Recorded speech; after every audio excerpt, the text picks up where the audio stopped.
নমস্কার বন্ধুরা, মেহুলি রান্নাঘরে সবাইকে স্বাগত। আজকে আমি তৈরি করব চাউ চিকেন পকোড়া। তার জন্য চাউমিন লাগছে। চাউমিন আমি নিয়েছি, বেশি নাই, ওই 10 টাকার একটা প্যাকেটের। ওটা আমি একটু ঠান্ডা জল দিয়ে ভিজিয়ে দেবো, এই মিনিট 10-15 ভিজিয়ে দেবো।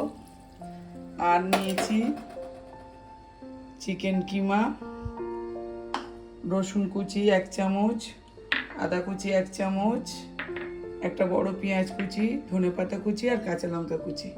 আমি এবার এটাকে একটু ভিজতে দেবো। চাউমিনটা আমি 10 মিনিট ভিজিয়ে রেখেছিলাম বন্ধুরা, এটা আমি ঠান্ডা জলে ভিজিয়েছি। এবার আমি এটাকে জল ঝরিয়ে নেব।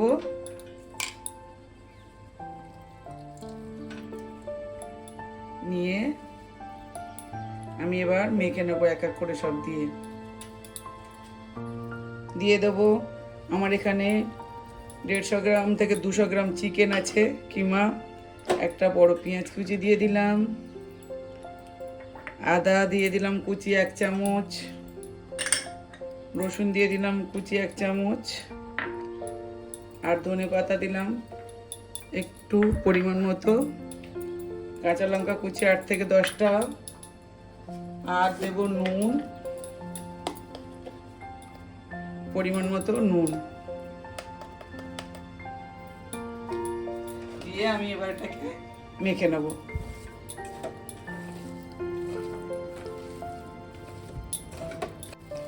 দেখুন এইভাবে আমি মেখেছি। এবার আমি এটাকে গোল বলের আকারেও করতে পারি, একটু চ্যাপটা করেও নিতে পারি, যে যেমন শেপ দেবে। আমি গোল করে নেব। নিয়ে এবার এটাকে আমি আস্তে আস্তে কড়াই তেল গরম করতে দিয়েছিলাম, এবার আমি ছেড়ে দেব।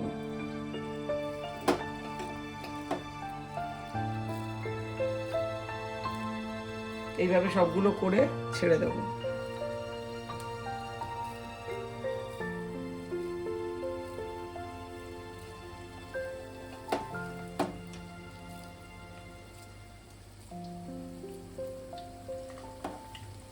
সবগুলো দেখুন আমি দিয়ে দিয়েছি এইভাবে করে।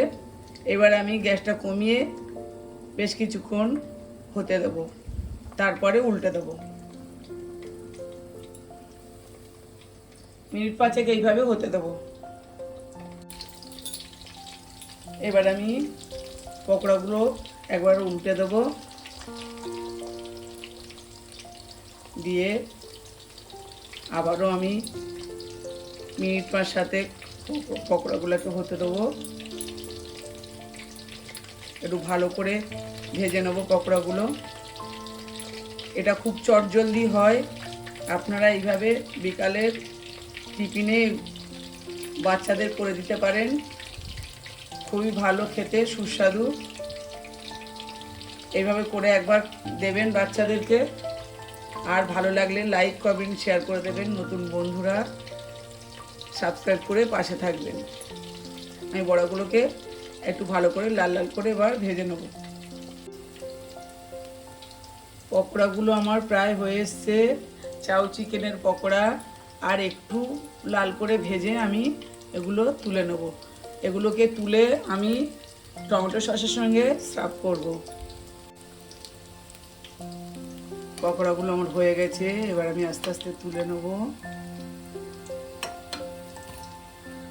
দেখুন কত সুন্দর হয়েছে।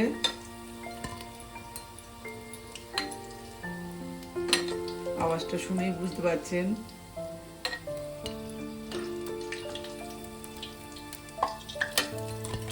এবার আমি টমেটো শসা স্যালাড দিয়ে আমি এটা সাজিয়ে দেবো।